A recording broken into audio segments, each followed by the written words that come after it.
네, 여러분 안녕하십니까. 2025년 1월 19일 주일.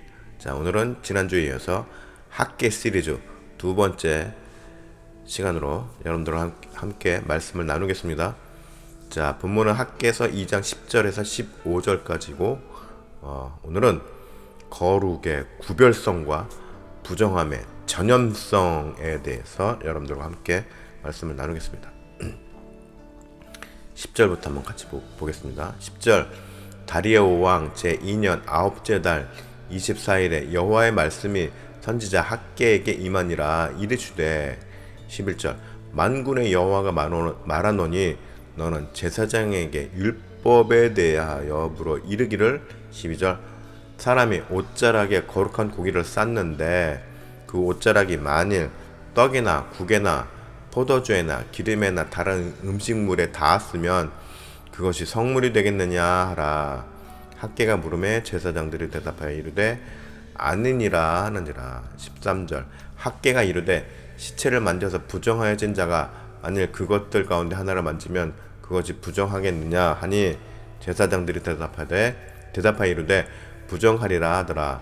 이에 14절 학개가 대답하여 이르되 여호와의 말씀에 내 앞에서 이 백성이 그러하고 이 나라가 그러하고 그들의 손의 모든 일도 그러하고 그들이 거기서 드린 것도 부정하니라. 15절 이제 원하건대 너희는 오늘부터 이전 곧 여호와의 전에 돌이 돌 위에 놓이지 아니하였던 때를 기억하라. 네, 자 제가 얼마 전에 그 한국 현대 영미소설 학회라는 단체에서 22년에 발표된 그 소논문을 한번 읽어본 적이 있었습니다. 현대 영미소설 29권 제3호에 굉장히 흥미로운 내용이 발표돼서 읽어보았는데 제목이 좀 어렵습니다. 자, 슈퍼 거울 뉴런과 악의 전염성 1 클론하고 쿠슈의 야만인을 기다리며 에 나타난 야만인 히스테리의 전염성이라는 글입니다. 뭔 말인가 싶죠? 예, 저도 처음에는 몰랐는데 쭉 읽어봤습니다.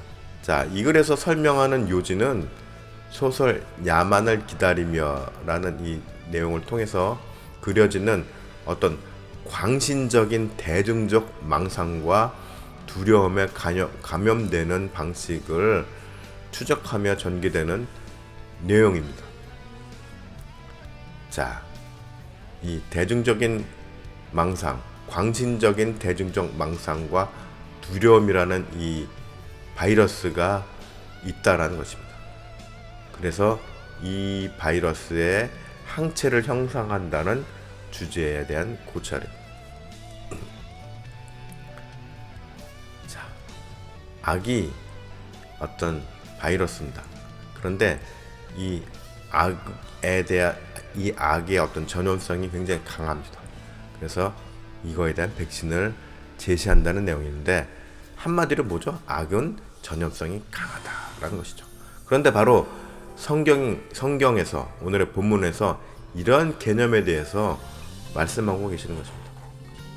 10절, 11절에 보면은 특히 이제 11절을 보면은 만군의 여호와가 말하노니 너는 제사장에게 율법에 대해 물어 이르기를. 자, 이제 들어갑니다. 말씀을.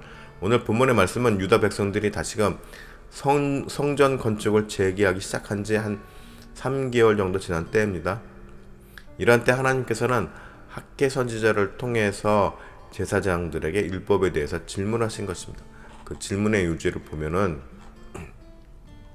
12절 사람이 옷자락에 거룩한 고기를 쌌는데 그 옷자락이 만일 떡에나 국에나 포도주에나 기름에나 다른 음식물에 닿았으면 그것이 성물이 되겠느냐라 학계가 물으면 제사장들이 대답하여 이르되 아니니라 하는지라. 자, 하나님은 제사장들에게 거룩한 것과 부정한 것에 대한 개념에 대해서 질문하신 것입니다. 자, 여기서 먼저 하나님께 바쳐진 거룩한 고기, 이거 뭐죠? 희생제물이죠. 이것을 이제 예를 들었는데, 자, 이 희생제물을 감싼 옷자락은 어떻게 됐나요? 거룩하게 되었다라고 이야기를 합니다. 그런데 그러면 이 희생제물을 감싼 이 옷이 거룩하게 되었다고 해서 그 옷자락으로 다른 일반 음식물을 포장했다고 해서 그 음식물마저 거룩하게 되냐? 그건 또 아니라는 얘기죠. 이건 뭐예요?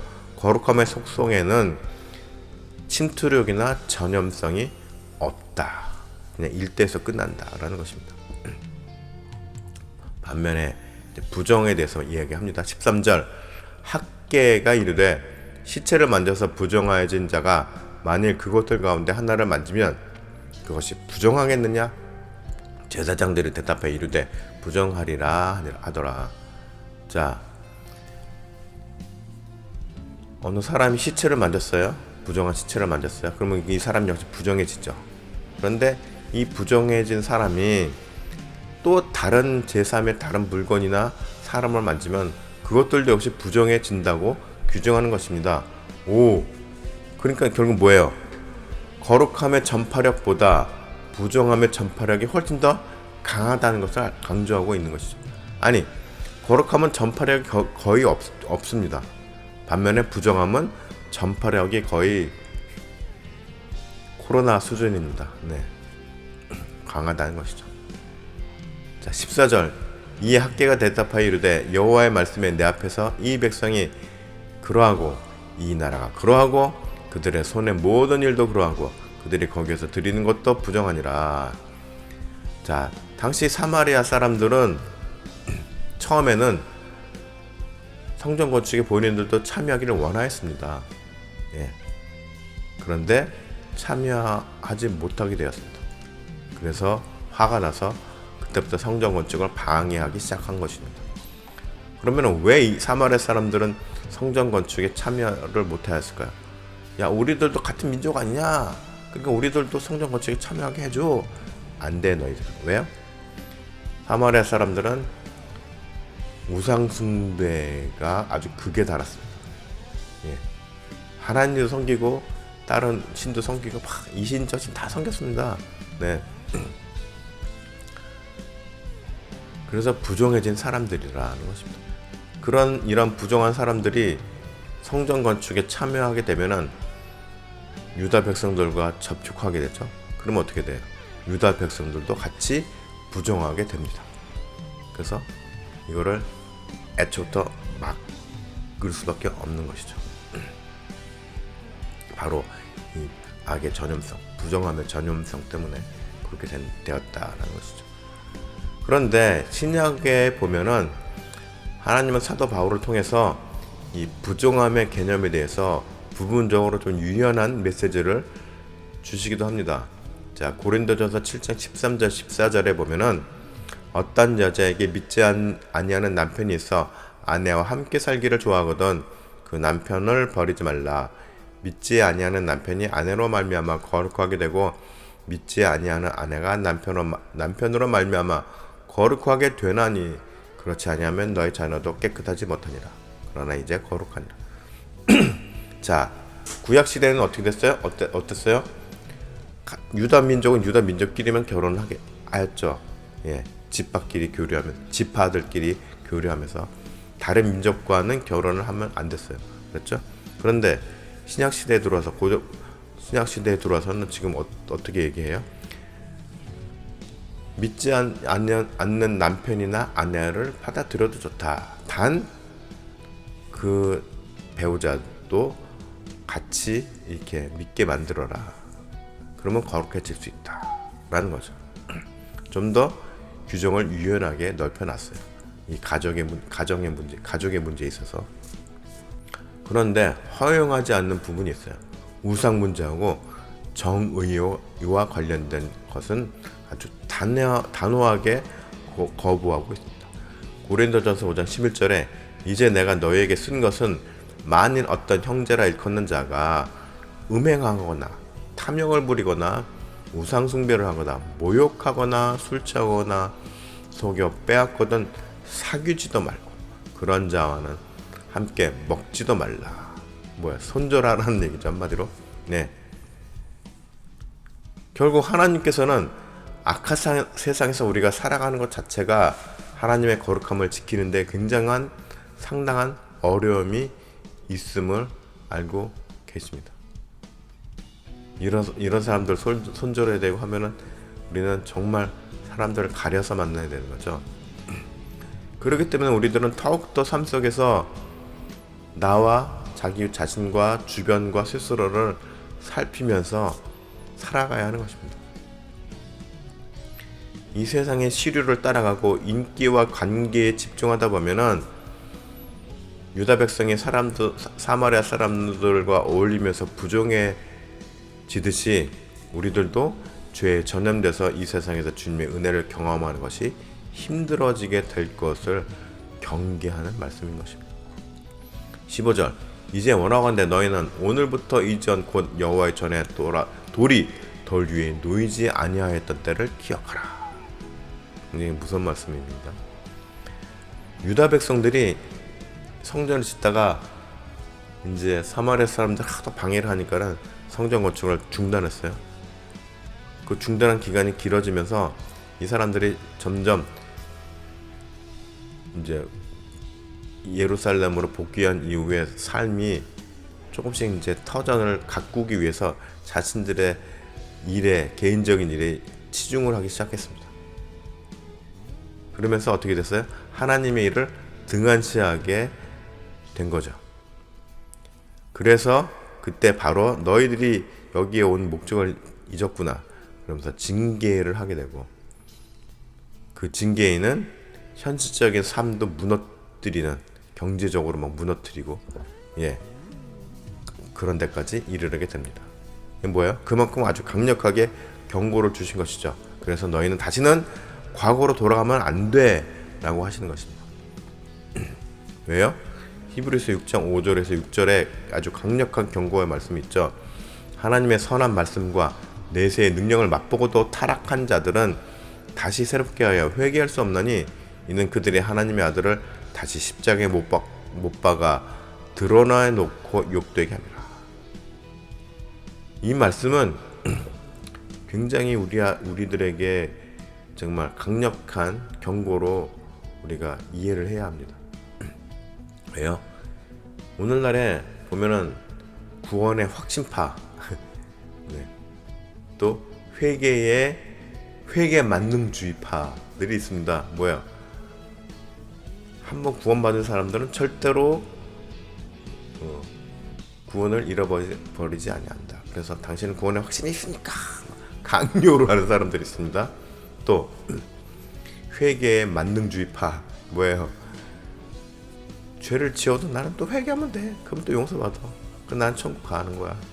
심지어 어떤 사람들은 그럴 것 같으면 계속 죄 짓고 그냥 좋을 대로 살다가 죽기 직전에 회개하면 천국 가겠네. 그러면서 얘기하는 게 십자가에 매달린 강도 봐. 강도짓 하다가 죽기 직전에 예수님한테 저 좀 데려가 주세요. 갔잖아. 우리도 그렇게 살면 되는 거 아니야? 뭐 이렇게 어려워? 그게 어려워? 복음은 쉬운 거야. 이렇게 이야기를 합니다. 그런데 그러면 안 된다라고 히브리서 6장 5절에서 6절 말씀이 이야기를 하는 것이죠. 어떻게 해요? 하나님의 은혜를 경험한 사람들은 다시 옛 삶으로 돌아가서는 안 된다라는 것입니다. 의도적으로 그렇게 목적성은 그런 사람들은 결코 내세 능력을 맛본 사람이라고 할 수도 없을 뿐더러 설령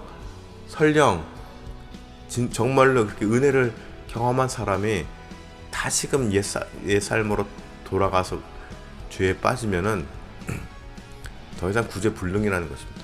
거기는 답이 없습니다. 왜요? 그럼 복음을 더럽힌 자가 되기 때문에 예수 그리스도의 십자가를 욕보인 것이 되기 때문에 선을 넘은 것입니다.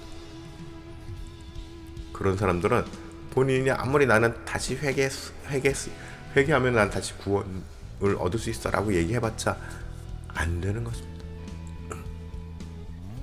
왜요?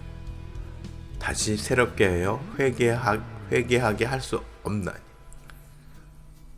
두 번 다시 못하는 것입니다. 이거 굉장히 중요한 말씀입니다. 네. 구원 만능주의, 회개 만능주의에 빠진 이 많은 교회들이 있습니다. 그런데 이 히브리서 6장 말씀을 기억해야 합니다. 그렇기 때문에 성도들은 하나님의 정의와 거룩함에 이르기까지 열심히 부단히 노력하면서 달려가야 합니다. 하나님의 정의에는 어떤 의미들이 녹아들어 있나요? 질서, 품위, 절제, 절차 이런 의미들이 같이 포함되어 있습니다. 질서를 지켜 하나님은 질서의 하나님이라고 하시잖아요.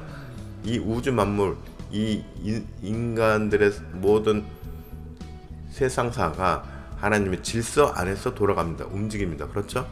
그렇기 때문에 이 질서를 파괴하는 것은 하나님의 권위에 도전하는 것이죠.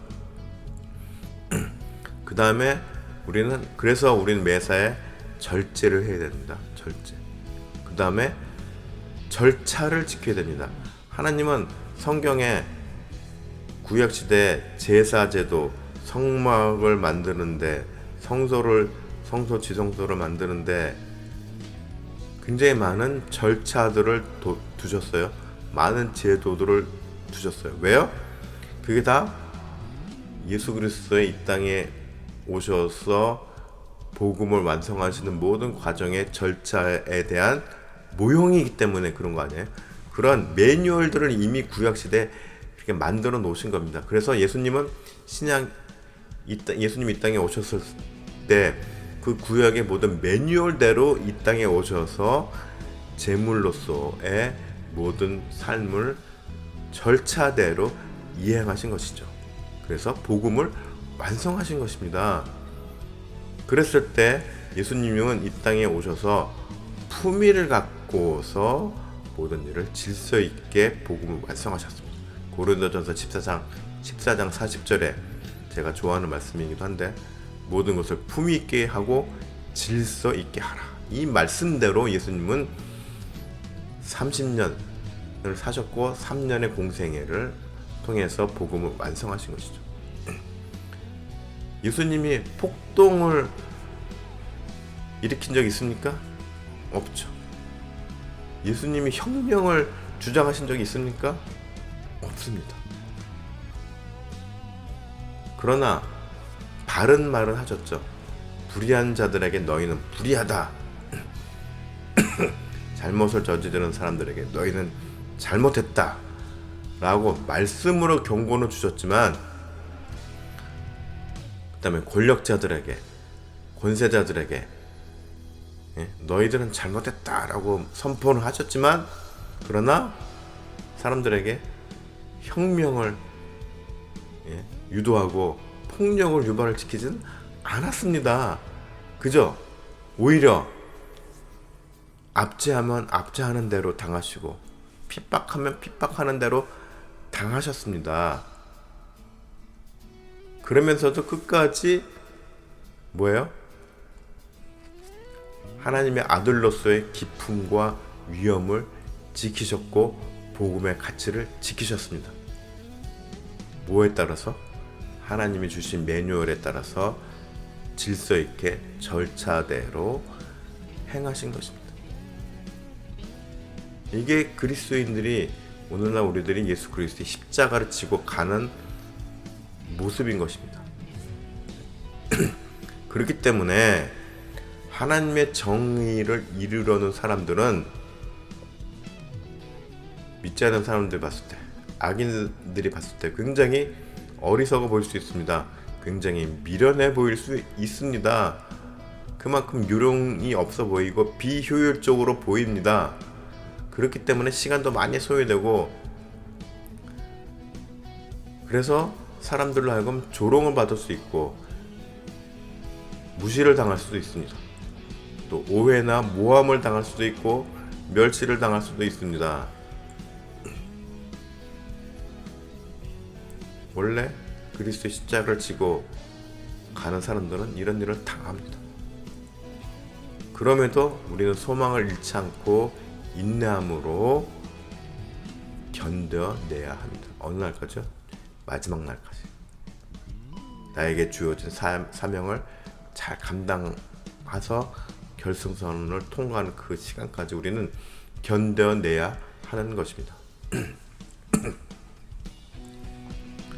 그것이 그리스도인들이 행해야 되는 삶의 모습입니다. 모든 것을 품위 있게 하고 질서 있게 하고, 이 질서 안에는 절차 있게 하라는 내용도 녹아들어 있습니다. 질서 있게 하라는 것이 모든 일을 무질서 있게 하지 말고 단계적으로 절차 있게 하라.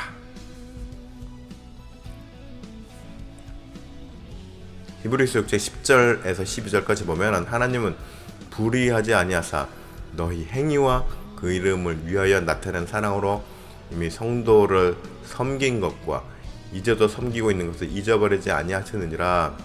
우리가 간절히 원하는 것은 너희 각 사람이 동일한 부지런함을 나타내어 끝까지 소망의 풍성함에 이르러 게으르지 아니하고 믿음과 오래 참음으로 말미암아 약속들을 기업으로 받는 자들을 본받는 자 되게 하라는 것이다.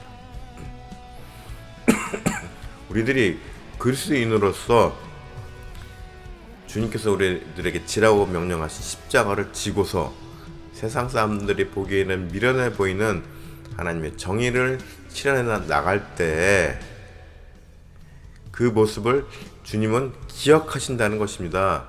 우리들 한 사람 한 사람을. 그리고 이제 세상이 우리가 이렇게 본을 십자가를 지고 갈 때, 하나님의 정의를 이루면서 살아갈 때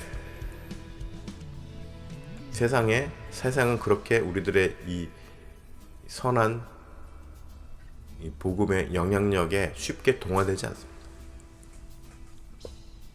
그러나 반면에 세상의 악과 부정함은 굉장히 전파력이 강하고 오히려 우리들에게 더 영향을 미치려 하죠. 전염시키려 하고. 그래서 우리는 오히려 더 이러한 전염성에 노출되어 있는 삶을 살고 있습니다.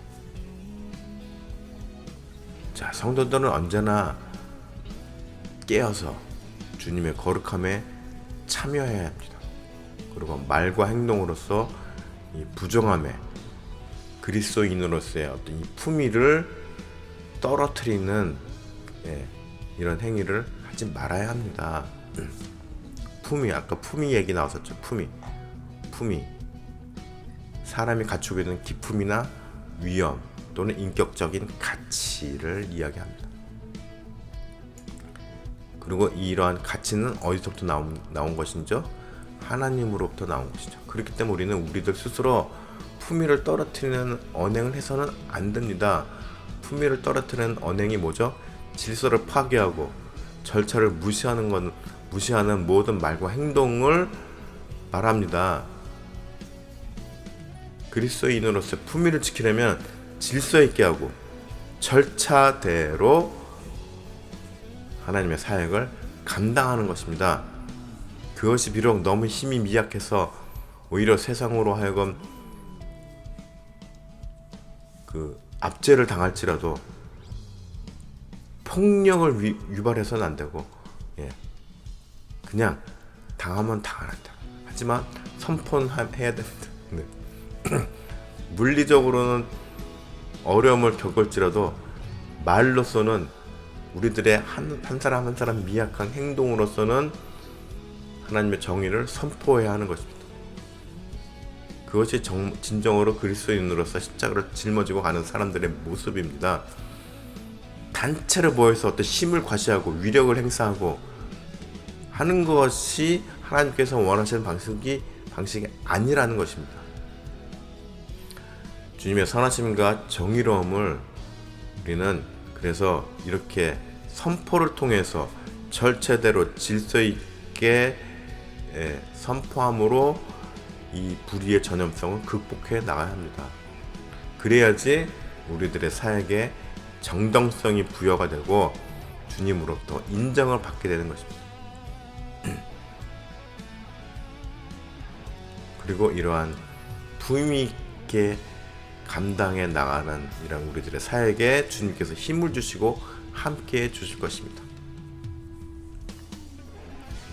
여러분들 모두 부정함이 만연하고 폭력과 무질서와 이런 것들이 만연한 지금 이 현 세태 안에서 정말 주님의 은혜와 불의에 오염되지 않는 그런 정말 은혜 가운데에서 거하는 품위 있게 질서대로 절차대로 모든 것을 감당해 나가는 그런 거룩한 성도들이 되시기를 축복합니다.